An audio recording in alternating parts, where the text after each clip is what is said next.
चलिए, अब हम जो क्वेश्चंस देख रहे हैं उन क्वेश्चंस को हमने हेडिंग दिया है buying and selling many at ₹1। ठीक है, कुछ ऐसे केसेस ले रहे हैं जिसमें हम बाय और सेल कर रहे हैं कुछ आर्टिकल्स का पर रुपी। ठीक है, इसमें एक क्वेश्चन देख रहे हैं सबसे पहले कि मान लो कि एक आदमी है, उसने कुछ ऑरेंजेस खरीदे। किस तरह से खरीदे? At the rate of 11 oranges for ₹1। मतलब 11 ऑरेंजेस उसने ₹1 में खरीदे हैं। अब बताओ वो ₹1 की कितने ऑरेंजेस बेचे कि उसको 10% का फायदा हो जाए। ठीक है, सवाल समझ में आया? ₹1 की 11 खरीद रहे, अब ₹1 के कितने बेचे कि 10% का फायदा हो जाए।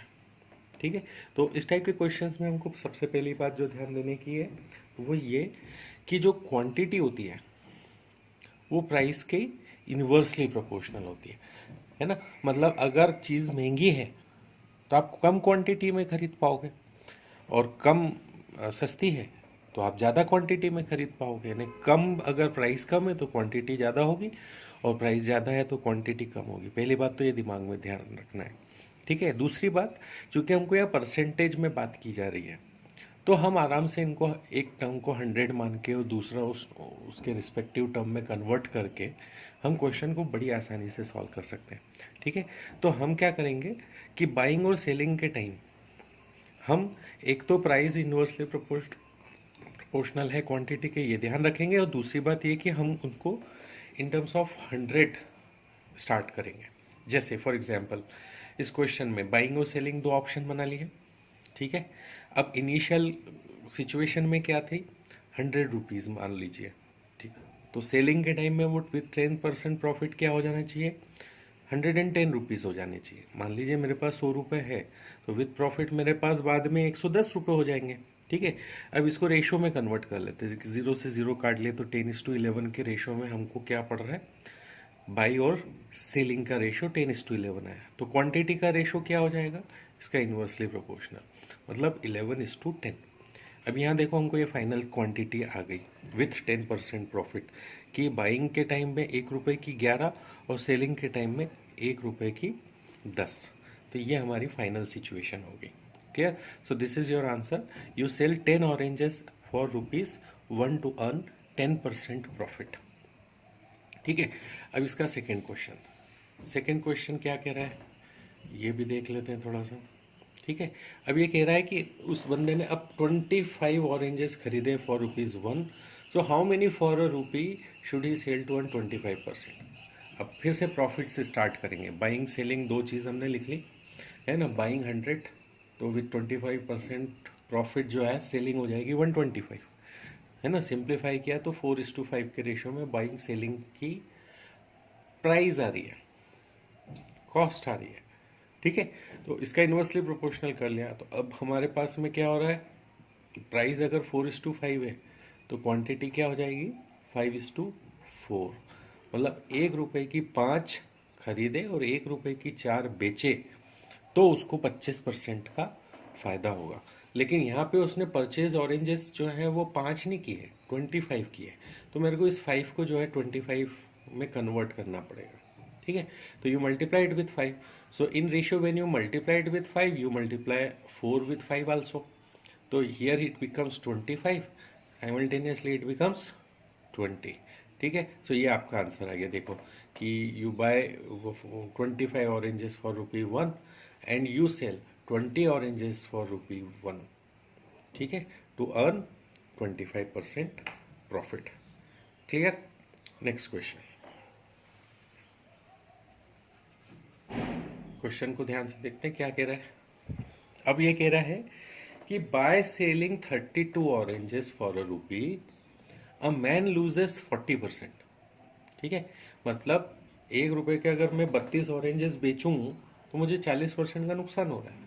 तो मैं ₹1 के कितने बेचूं कि मुझे नुकसान तो छोड़िए उल्टा 20% का फायदा हो जाए। ठीक है, तो अब यहाँ बाइंग और सेलिंग फिर से एक ऑप्शन बना लेते हैं हम। लेकिन यहाँ पे क्या हुआ, ये इनिशियल हम मान लेते हैं मेरे पास ₹100 थे, और जो फर्स्ट टाइम की मैंने सेल की मुझे हो रहा है 40% का लॉस।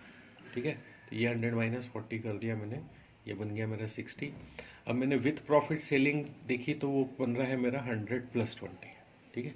60 120 को सिंप्लीफाई कर लिया मैंने तो प्राइस का रेशो आ गया 1:2, ठीक है। अब प्राइस का रेशो 1:2 है तो क्वांटिटी का रेशो क्या हो गया 2:1, ठीक। अब यहाँ पे ये मेरी जो सेल 1 थी ये लॉस वाली सेल थी, तो यानी 1 रुपये की अगर मैं 2 बेचूंगा तो मुझे 40% का नुकसान होगा, ठीक है। और 1 रुपये की 1 बेचूंगा तो मुझे 20% का फ़ायदा होगा, ठीक है।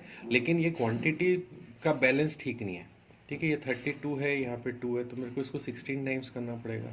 तो अब मैं इसको 16 से मल्टीप्लाई किया, it becomes 32, it becomes 16। So now here comes your answer. On selling 32 oranges for ₹1 you suffer 40% loss, but if you sell 16 oranges for ₹1 you earn 20% profit, ठीक है। इस क्वेश्चन में कोई प्रॉब्लम? सेम टू सेम, इसलिए ये questions इस process से ही solve करेंगे हम। एक क्वेश्चन वो देख रहे हैं इसका, ये क्या कह रहा है? ये कह रहा है by selling 12 oranges for ₹1 a man loses 20%, ठीक है। तो पहले वो 20% लूज कर रहा है, बाद में हम चाह रहे हैं कि वो लॉस की वो 20% प्रॉफिट में कन्वर्ट कर दें। तो दो चीज़ें बनेंगी, 100 - 20, 100 + 20, ठीक है। तो हमने डायरेक्ट कर लिया इस बार। यहाँ फर्स्ट केस में 100 - 20 विथ लॉस आ गया, 100 + 20 विथ प्रॉफिट आया। तो यहाँ 80 120 दो चीज़ें आई, उसको सिंप्लीफाई कर लिया, हमको रेशो आ गया प्राइस का 2:3। तो क्वांटिटी का रेशो क्या हो जाएगा 3:2। अब हमारा काम सिर्फ इतना सा बचा कि हमको अब इसको क्या करना पड़ेगा, 3 को 12 में कन्वर्ट करना पड़ेगा, ठीक है। तो उसके लिए मुझे इसको 4 टाइम्स करना पड़ेगा। सो मल्टीप्लाई बोथ विथ 4, तो here you get 12, here you get 8। What does it mean? It means if you sell 12 oranges for ₹1 you suffer a 20% loss in the given scenario, जो भी है, ठीक है। While if you sell 8 oranges for ₹1 you earn 20% profit. So this is how you solve buying and selling type of questions when you compare it with ₹1, ठीक है। Clear है ये question? चलिए नेक्स्ट करते हैं।